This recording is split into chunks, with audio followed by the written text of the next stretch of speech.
Hello people, hello, it's your girl MK. Welcome back to my channel. So today on our motherhood series, I'm going to be talking about a very personal thing today. It's so very personal. I haven't shared it with anybody since I became a mother, or since my baby was born. I'm doing this with you for the first time, and it's my motherhood struggles. All right, and someone might be saying, who cares about her struggles? Please, I don't want to hear. Well, I'm actually doing this for um some mothers out there that are currently going through some stuff, some struggles, for would-be mothers, and for families that are with such mothers that are going through some challenges and some struggles. This is for you. I just want to encourage you that, you might face one or two things in the journey of motherhood. I just want to say that you'll come out strong, you'll come out unhurt. It only, I think, those things come to make us stronger and better. So let's do this.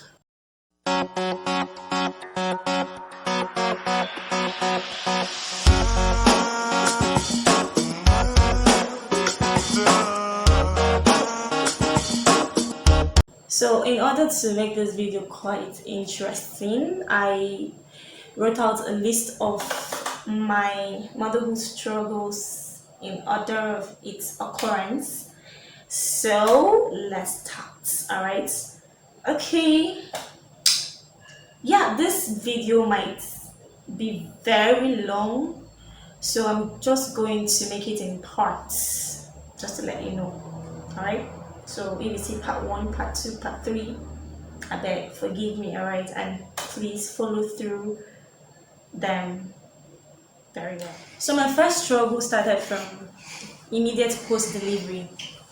I believe that it's a joy of every mother to go into that labor ward, bring forth her child, and not spend time in the hospital. Like that day, some people, that day they discharge them, the next day they discharge them, no delay at all in the hospital. But it wasn't the case in my situation. All right, I gave birth in the early hours of Saturday, and before the end of that day we noticed that our daughter was jaundiced. Okay, and we we had to like take immediate action. Tests were carried out. Imagine a day old baby or 2 days old baby being pricked with needles.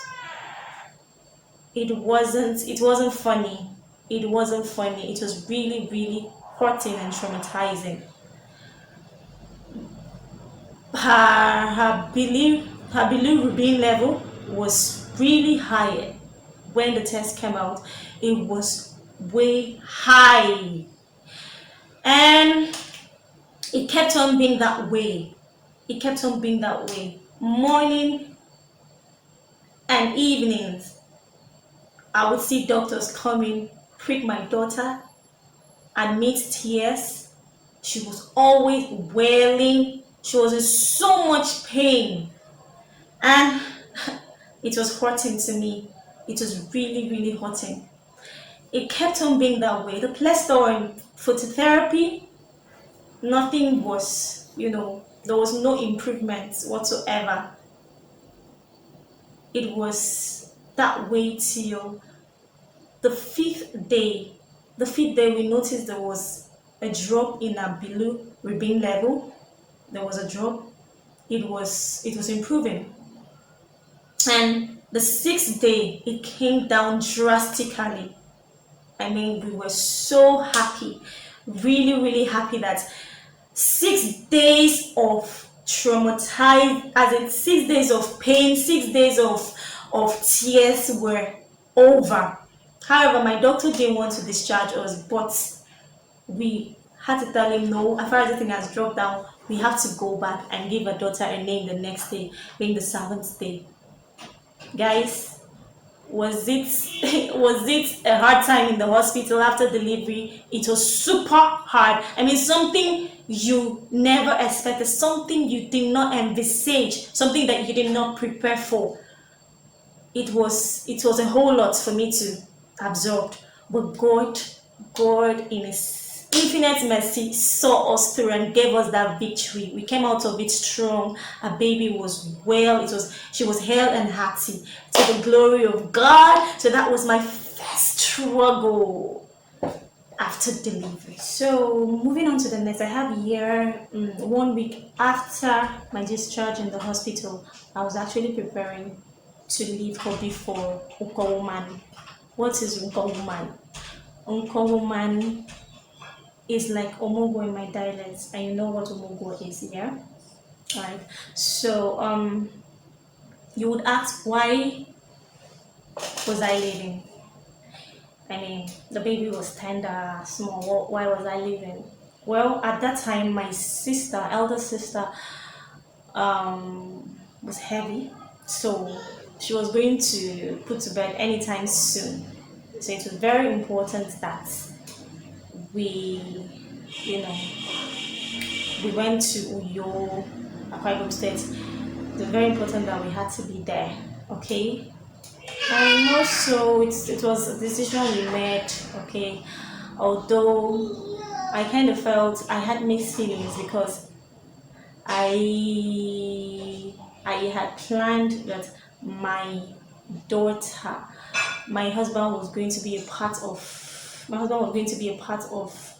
the early stage of my our daughter's upbringing. So leaving for Uyo, that was not going to be possible any longer. But it's one of those things, yeah. So when we got to Uyo, I had planned for 3 months, 3 months in Uyo. But man, like I said, hubby was not around. That alone made me feel kind of bad. The worst happened. When COVID struck. I had to stay. I didn't even know when I was going to leave again. The whole restriction in movements, COVID in 2020. You guys remember, yeah? It was crazy, when I thought that, okay, 3 months was actually too much, for my child to be away from the father, for our child, not my child, our child to be away, and the uncertainty of not knowing when I'm leaving was really crazy. It was too much to handle, and the fact that my mother had to take care of two mothers, me and my sister, and two babies. It was crazy. There was no time to fold hands. There was no time to waste time. Okay, because I had envisaged that my stay with my mom was going to be a very soothing and relaxing time, because she was going to do more of the work, like what mothers do and everything. Truthfully, I didn't have all of that. That's the attention. What I mean, the attention was divided between I and my sister, between my baby and my sister's baby. And it was at that time that my mom's help left, so everything was just happening so fast. I was so pissed. I was really feeling bad for my mom because it was too much on her. The woman, super thumbs up for you, mom. Like, you're the reason why I'm strong in this motherhood journey. She did so well, but humans will always be humans. You can't overwork yourself. When you reach a certain, you can't overwork yourself. And that alone, looking at her, I felt so bad. I was like, man, no help, little support. Let me not say no support, because she did a whole lot. Little support. That's why I said in my previous videos that you can't downplay the importance of support system.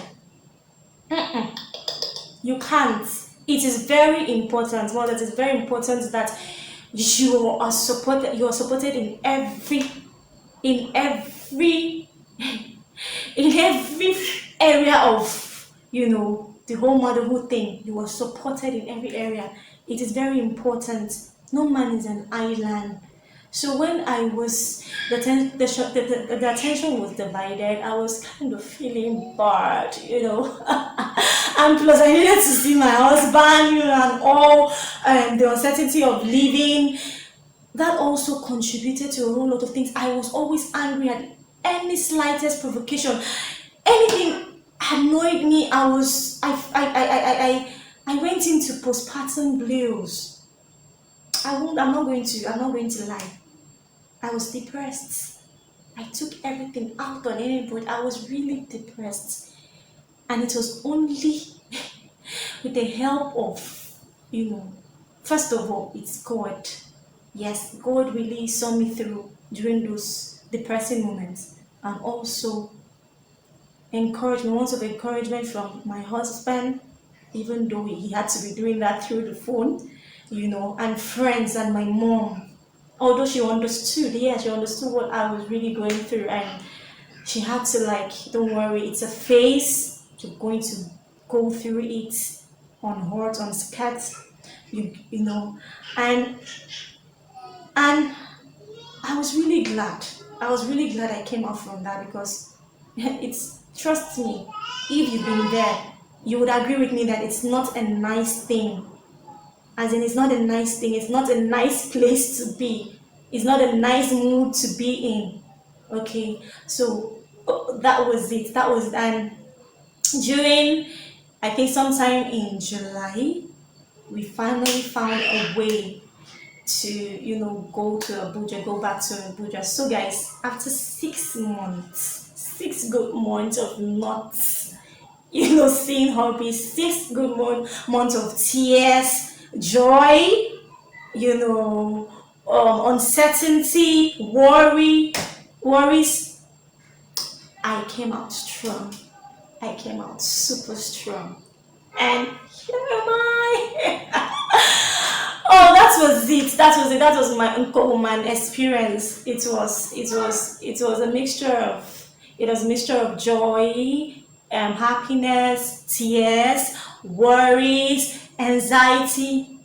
But I'm happy that I came out strong, and I was able to reunite with my husband after 6 months again. So on to the next one. So guys, returning home here. The home I've always wanted to go back to, the home that I've always, desired, and I got back home, and the support I've always wanted. Support no gree see me, no gree find me, no even wants me. Okay, I'll explain that. I can remember the first time our daughter, the first time Pleasant saw the father. She screamed like she saw a ghost. Like she was like you could see her shivering. Guys, I wanted to burst out laughing, but I realized that would have been so very insensitive of me to do that at that moment, because I could see it all over my husband's face. He was way sad. He was so sad. Like, picking up followed Papa. Like, who would do that? After 6 months of being away. And guys, like I said, that's what I was trying to avoid. And when I came back, I was praying that, because I kind of suspected this would happen, but I was just being very optimistic that it will happen. But it did. I mean, Pleasant was so scared of Dada, and with that, I didn't have the needed support that I wanted. Okay, it still went down to me taking care of her most of that, and holding her most of the time, doing a whole lot of stuff for her, by myself, because she didn't want to follow the father. She didn't want to follow Dad, and she didn't want to be with Daddy. And that was a whole lot for me. I mean, I was there, you were saying, oh, this, that, the support thing, and I came back, the same thing happened. It was quite sad, but I needed to be strong. Trust me, I had no other option than to be strong. They say you will never know how strong you are until being strong is the only option. And man, that was the only option. I had to be really strong for myself. So I had to be strong for myself. I had to be strong for everybody. Okay, it's not as if my husband was not doing anything. He did. He if I said boil water, wash baby's clothes, do this, do that, he did a whole lot of that to relieve me while I was with baby, since baby was not following him most of the time, but there were sometimes I just had to like be alone, like, you know Pleasant, can you just be with your father? Mbanu, the girl will cry and cry. It was a whole lot to take in. It was a whole lot. We kept on believing and praying that she was going to get used to the father. And I didn't quite blame the poor girl. She has not seen the father for 6 months, and coming to see him does not really know. So we just had to give her time to adjust. All right. All right. And if that was not even enough, this young woman did not want to sleep in her cot, her bed that was specifically made for her. She wanted to sleep with us. And not just with us, she wanted to sleep in the middle, between us. I'm like, what is this one now? It was a whole lot, trying to adjust to this particular challenge, And personally, I really, really love cuddling. I love cuddling a whole lot. So I was not getting, imagine being starved of it for 6 months when I was at Uyo, then coming back again. A human being, little sweet human being, say, no, I'm going to sleep in between you guys. No touching, no cuddling. Just flash the fact that I'm laughing. It was not funny. It was not funny, but there was nothing we could do. Because if she didn't sleep in between, she wouldn't sleep at all throughout the night. Sleep in your cot, she would just sleep probably for maybe 30 minutes and she'll wake up. So we just had to face that new adjustment. And we thank God for grace, but it was not easy. And do you want to know how many, how long it lasted? 1 year. I have to be very truthful to you. This is me being very plain. So imagine 1 year of not cuddling. We tried different. I know some people will be asking, but there were ways to it. We did everything possible because we ourselves were not finding it. We did everything possible, but it was not working. So we just had to let it be like that, hoping that it would change. So 1 year of not cuddling, although at some point we still some moments, to cuddle and everything. That's when she's really away from the room or something. Yes, that was it. It was not easy. Hey God, the things that children do, like when they come into a home, the sacrifices you have to go through, the adjustments you have to go through. You have to be ready, and you have to be ready to take experience all of that, and do it well, so as not to bring tension in the home or your marriage. All right. Yes, divided attention between I and my husband. It was there. I was in New York with her alone, so I didn't really know how it worked. But when I came back, there was a whole lot. I was not giving my husband the necessary attention that I needed to. It was just baby. That was a struggle that I had to go through. Truthfully, my husband was not having it anymore. Sometimes he will complain. I'm like, the daughter we have, she's so, like I said in my life, she's unique. You should understand what I mean. She's demanding, she's clingy, and I need to, like, give her this attention and everything. And somehow I didn't know how to manage it, but like I said, I with time I got to know. I got to know how to balance the whole thing. I got to know how to balance the whole thing. For Christ's sake, I'm a new mom. I've not had a child before. This is just new to me. So I always say that when you're faced with this, and when your significant other is complaining or is bringing it up several times, don't just sweep it under the carpet. Please don't, because if you do, you're losing him gradually. You might not know, you're losing him gradually. So work out ways to balance it up, so that you will not bring strife to your home, you will not bring tension to your home. The baby should not be a reason why you should not give your husband the tension you've been giving. Just know how to balance it. I'm not saying you should give your husband the full attention and sideline your daughter or sideline your child. What I'm saying, balance it up. There should be a balance. Ask questions, pray to God for the wisdom to go about it. This one not be reading, it's not about reading only in books or online. Pray to God to give you the wisdom to go about it. And trust me, you'll be able to pull through it with ease. And that is it about returning home and facing those challenges.